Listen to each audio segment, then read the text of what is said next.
The stories of these five badass Nepalis I'm going to relate, not exaggerate, could inspire you. But first, you should agree to the fact that as we laze around, dig our noses, just doze to the sound of raindrops falling on the rooftop, or as you listen to this article, some people somewhere are going through the worst moments of their lives. All the time we doze off leisurely, they could be trying to keep their minds at the crossroads of sanity and utter insanity. Their whole existence hanging between life and death. For them, seconds look like eons, reality looks like a bad dream. Some lose the battle and some live to tell the tale, and some come out of the terrible situation with their middle finger raised high in pride and dignity. They, my friend, are the real badasses. Even if you can't get out of some horrible situation, someone else will always repeat your tale if you've done something really badass. What is the worst situation you've ever fallen into? How did you come out of it? Did you whimper? Did you whine? Fear really takes a toll on us. You may find these stories of badass Nepalis unbelievable, and some may even sound hyper-exaggerated, but they are true to every word. Check out the links in the description for verification. It's not that Nepalis have a badass gene. Actually, it's related with the professions we take. We love doing the 3 Ds: dirty, difficult, and dangerous. We are construction workers toiling in the scorching sands of Qatar, building football stadiums for 2022. We are manual laborers behind the economic boom of once a tropical forest Malaya. We are the real badasses who carry a mountaineer's backpack up to the top of the world. And we are mercenaries, trained to kill people for queens and six. Oh, can I hold my head fucking high? And that is why the mercenary part is what brings out the badass from most Nepalis. Check out this story of a real badass mercenary. At number 5, we have badass Lachhiman Gurung, who gave flying fox to the flying grenades. Lachhiman Gurung was 27 and a rifleman in the British Indian Army when World War II was raging around the globe. Stationed at the most forward post at Thang Dao in Myanmar, he along with 2 of his comrades was under heavy attack from 200 or so Japanese soldiers. The Japanese bad guys hurled grenades at the trains where our good guys were positioned. Lachhiman knew that the grenade would explode only 4 seconds after the pin was pulled. As the grenade landed next to him, the smartest thing he did was that he picked up the Deathbringer within a fraction of a second and threw it back. 2 times successfully, and bagged some Japanese. The third grenade's timing was a miscalculation. As he was about to return the gift to the Japs, it exploded and ripped off 2 of his fingers. That explosion also wounded his face, body, right leg, and his 2 friends pretty badly. Then it was the kill or die situation for him. He preferred to kill to live and let his friends live. With his presence of mind but minus 2 crucial fingers from his right hand, he loaded the rifle and waited for the yelling Japs. When the poor guys would come running above his trains with their war cries, he would get up and shoot them at point-blank range. Then lay low, reload, and wait. If he'd done that for 30 seconds, it would be considered bravery, but the war records say that he kept on doing this for 4 hellish hours. That's what the world calls fucking badass. When the gunshots and explosions echoed away and nature came back to its beautiful stillness around those goddamn trenches, reports say there were 31 innocent Japanese people playing dead around his position. Yeah, they, not the Japanese, gave him a Victoria Cross for that. At number 4 we have badass Prasad Pun, who fought off Talibans with a tripod among other Rambo-esque things. A fucking tripod indeed. Not a digital camera tripod, but it was for a heavy machine gun and weighs around 7 kgs.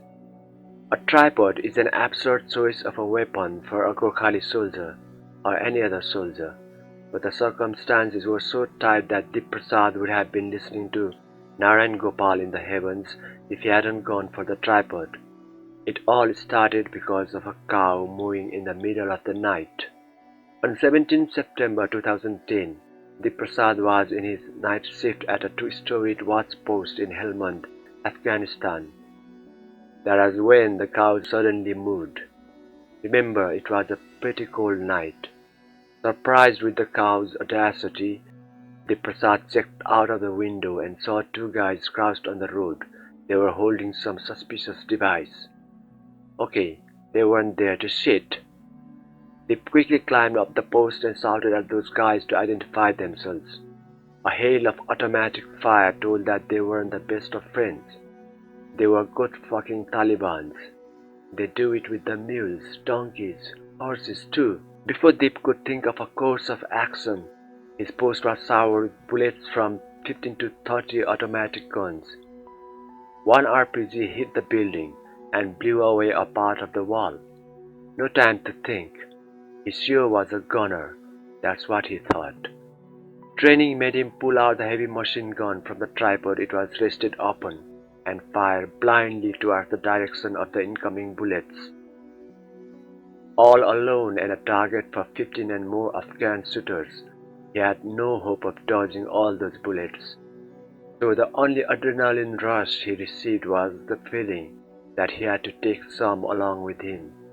As you die, take some with you. That, I guess, should be the motto for all the badass mercenaries.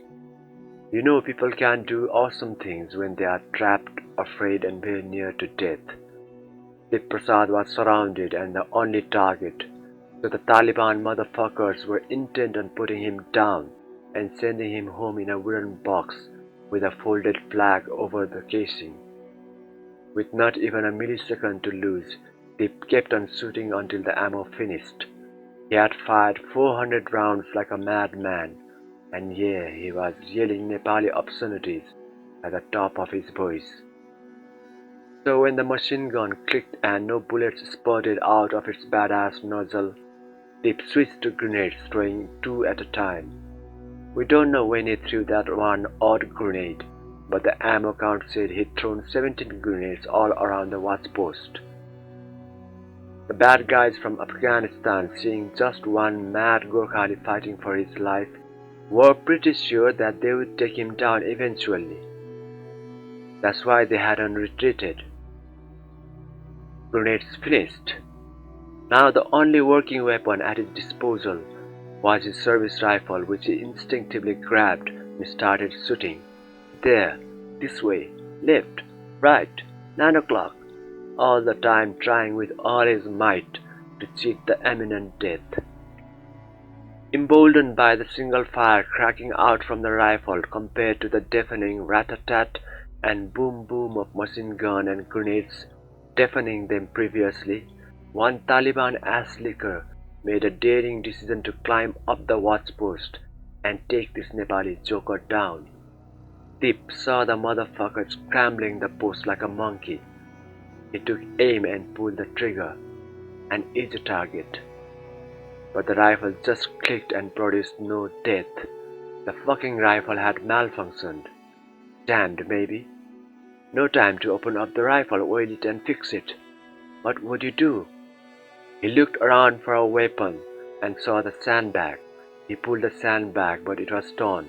Yes, the machine gun's tripod! When the rifle failed and he saw the Taliban coming up with an AK-47, which can fire 100 rounds per minute in full automatic mode with an accuracy range of 300 meters, should have been the reason for Deep Prasad's PTSD nightmares right now? If he suffers from one, each second was crucial. That's why he pulled off the tripod, collapsed it, and threw it at the head of the dickhead at full force. The 7 kg metal hit the Taliban flat on the face and he fell off the roof. Only then the Talibans realized that they were up against a one-man army from Sharia hell and started retreating. When everything was over, the ammo check showed that he had used 400 machine gun rounds, 180 rifle rounds, 6 phosphorus grenades, 6 normal grenades, 5 underslung grenade launcher rounds, and 1 claymore mine. Prasad was awarded with the Conspicuous Gallantry Cross for thwarting the Taliban attack. Body count during this badass ordeal from Prasad? Luckily none. Well, I found it surprising that after scouring the whole internet for the number of Taliban fighters Prasad killed that night, it comes to 30 zeros. One story goes on that while he was playing with the machine gun, one Taliban had come very close, whom our Rambo splattered with bullet holes. Maybe the British Army doesn't prefer to refer to kills for a gallantry award these days. Maybe he killed 100, maybe none. If you have some inside intel, please share. Exactly how many? I'm curious. At number 3 we have badass Bishnu Shrestha, who saved a girl and a train from being looted. On 2 September 2010, when most passengers aboard the Maurya Express were dozing off, train robbers who had got onto the train at an earlier station pulled the emergency chain. The train came to an abrupt halt in a jungle between Kulti and Chittaranjan. As soon as the train stopped, around 15 men armed with revolvers and daggers broke the window panes and entered 3 sleeper coaches and 3 AC coaches from their hideouts in the bushes. Before the passengers could realize what was going on, the perpetrators of the great train robbery had started snatching ornaments, laptops, wallets and cell phones. 5 railway police personnel were on the train, but they didn't crash the roofs and windows as would Shah Rukh Khan or Rajinikanth in Bollywood action movies do. As seconds trickled away and the heist was getting more and more successful, the robbers got nastier and nastier. Some of them started misbehaving with an 18-year-old girl who was seated next to an inconspicuous man who had already handed over his cash to the robbers. That man was either a real badass Gorkha or a coward, as he had his kukuri hidden away. Luckily for all the Nepalis in the world, he didn't become a laughing stock for successfully hiding his badass kukuri during a train robbery. It would have been the most disgraceful joke on all Gorkhalis, wouldn't it? But the girl knew that he was a soldier, though she might not have known that the soldier who served the Indian Army had actually just retired and was on his way home. The misbehavior was progressing into a rape in front of the victim's parents. I'm sure Bishnu had already gripped the hilt of his kukuri, because as soon as the girl pleaded with him for help, he leaped from his seat brandishing that badass Nepali weapon and pulled the motherfucker away from her.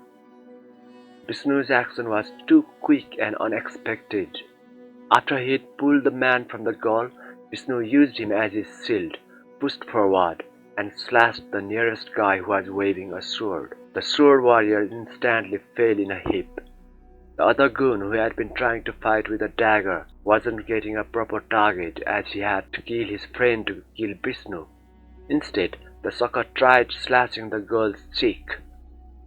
Luckily, the girl just had a minor cut, but before he could attack again, Bishnu had him disposed of in a lightning strike. Then, without much ado, Bishnu slit the throat of his shield like Van Damme's and Schwarzenegger's did in the 90s. Like a real fucking badass, he roamed the train searching for the train robbers. He was bloodthirsty. There's a Nepali saying that once your kukuri is drawn out, it shouldn't get in until it drinks some gallons of blood. The robbers weren't pussies either. They put up a good fight. One of them gave a severe sword cut on Bishnu's left wrist. Luckily for badass Bishnu, he is a righty. Anyone with a vicious look became a target for Bishnu. He gave the dance of death in the congested compartments of that train. The cocksuckers realized that they had consulted with the wrong astrologer for the train robbery. But it was already late. 3 of their friends were already knocking at the pearly gates. Bravery needs a motivation. They had none, so the pussies fled. 6 of them were arrested within hours. Police seized 40 gold necklaces, 10,000 rupees cash, 200 cell phones, 40 laptops, 14 wristwatches, an ATM card, 2 pistols, live cartridges, and daggers from those idiots, the dead and the injured. The others are still at large. The Indian Army honored Bishnu with an on-retirement plan and a hefty cash bonus. The girl's family offered him some cash, but like a real badass, reports say he never went to collect it. At number 2, we have badass Captain Bal Bhadra Kunwar, who had 600 soldiers against the British, who had 3,000. Have you heard about him? This ultra badass Nepali. One thing is for sure, during the 1800s, everyone in Nepal was a badass. It could be because they were living under a rock, unaware of the outside world. Funny, when the British imperialism was at its height, Nepal was also trying to expand its territories. It happened when the highbrows from England thought that this little crap of a country was posing them a challenge. They decided Nepal had to be stopped from dreaming big. The unification and expansion of Nepal was under full swing, with most of the present-day North Indian states running under Nepal. The British had to retaliate. More precisely, they wanted to cross this hilly country and affiliate it under the East India Company. They prepared a three-pronged attack on the territories occupied by Nepal. Nalapani Fort lies near Dehradun, India currently, was the first fort to receive the full force attack of the British. Captain Bal Bhadra Kunwar, the in charge of the Nalapani Fort, had around 600 soldiers along with their women and children. General Gillespie was his mate in the British side. Gillespie was ready with 3,000 soldiers and a cache of the day's most powerful cannons, guns, and ammunition. So the night before the attack, he decided to send a proposal of surrender to the chicken shit he thought was in charge of the fort he had surrounded. Gillespie didn't know that a super badass had been planted there. The sympathetic but threatening letter was taken as a joke by the Nepali captain. "We don't fucking read letters in the middle of the fucking night. I'll meet your fucking general in the fucking battlefield tomorrow." That's what Bal Bhadra said. Maybe Bal Bhadra didn't know how to read, or he could be really anticipating a jolly good battle the next day. We aren't very sure. "Let's crush these pieces of shit like ants." That's what Gillespie said. For Gillespie, the war suddenly became personal. The next day, on 31 October 1814, the British attacked Nalapani Fort, a day before the official declaration of Anglo-Nepal War. That was a special treat due to the rigid mid-finger from the Nepali captain. Gillespie attacked the fort from 4 sides. The first group was 363 men strong. The second had 611 fighters. The third had 541. Fourth group had 283, and there was a reserve force of 939 men. But it wasn't the perfect day for the British. The Nepali cannons didn't let the British soldiers get an inch near the wall. Not only the cannonballs, but the attackers had to bear the shower of arrows and stones. The women and children from the fort were determined to drink blood that day. Seeing his men lose the urge to kill themselves, General Gillespie got up, ran to about 27 meters from the wall, and waved his hat and sword to cheer up his men. "Follow me, you bastards! Watch me lead you to victory!" That was exactly when a bullet from a Nepali marksman whizzed into his chest. He died a hero's death. Morale of the British force went down the drain when they saw their general fall. The next day too, they suffered a heavy loss, but couldn't take the fort. So they decided to wait the next 25 days for the ultra-badass cannon from Delhi. Cannons arrived, and they tore down the walls of Nalapani Fort. They made a significant breach in the wall through which soldiers tried to swim in, but failed twice. The loss was heavy as the soldiers who tried swimming in had to retreat to a position totally exposed to the marksmen from the Nepali side. When even the strongest cannons didn't help in the takeover of the fort, the attackers applied the good old British method. They surrounded the fort and blocked every kind of reinforcements entering the fort. The water supply was cut off. Bad luck for the Nepalis. Around 100 of their water storage pots were also destroyed by the cannonballs. Thirst and hunger led to desertions in the Nepali side. Captain Bal Bhadra ordered to sign a pledge to fight to the last standing man. Bad luck again. People who'd signed the pledge deserted the force and followed the reinforcement force, which was retreating. Left with 50 to 60 men and a certain death for all ahead, Bal Bhadra still thought he could chase the British away. But his followers weren't that badass.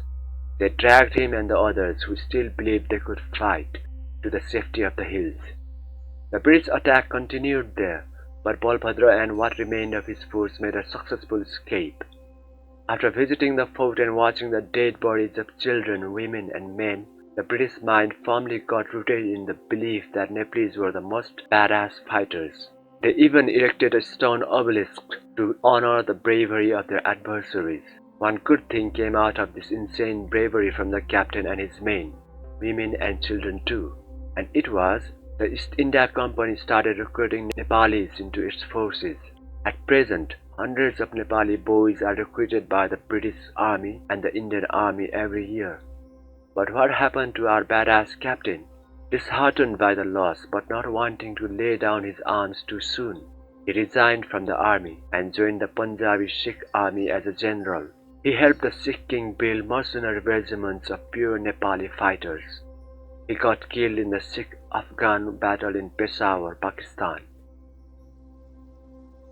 And at number 1, we have super badass Jhamak Ghimire, who wrote an autobiography with her toes and won the Madan Puraskar. For those of you who are not sure what a Madan Puraskar is, its value is equivalent to Nobel Prize for Literature in Nepal. And if you wonder why Jhamak Ghimire wrote her autobiography with her toes, then let me clarify you. 3 toes from her left foot are the only organs she has complete control over.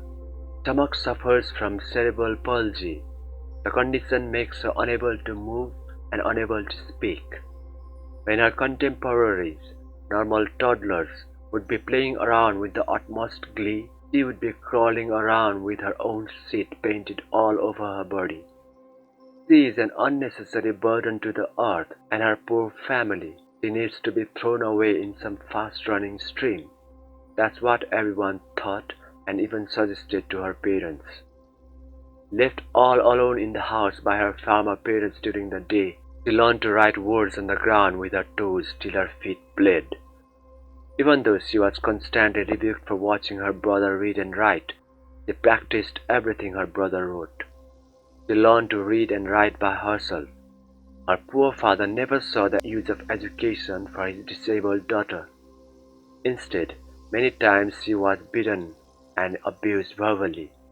When she came to puberty and still had no underwear to crawl around in, the bastards of the society would aim pebbles at her femininity. She bled like a stray beast during her periods. Everyone in her society would be hoping for her death so that the misery would end. But this girl had a miracle hidden within. She learned to read and she learned to write without any tutor. The good-for-nothing Jhamak became a miracle girl in her teens. People started flocking to her run-down place just to watch her write with a pen secured in between her toes. They praised her handwriting. They praised her vocabulary. As her well-wishers grew, she got more exposed to books and other paraphernalia except dolls. After writing for some years at local and national newspapers and magazines, she came up with an idea to write her own biography. That, she and most of her well-wishers thought, would interest and inspire a lot of people. She was just 30 then. Her autobiography tells the impossible life she led as a child. It rants out all her fears, worries, and tears on how a vegetable worth dead turned into a beautiful flower in the midst of thorns. Her autobiography, Jiban Kada Ki Phool, a flower in the midst of thorns, got the prestigious Madan Prize in 2010. I'm sure this is the most badass performance from a Nepali. Everything was against her, even her own body, but she proved that you really need to be a total badass to tame this numb and cruel world around you.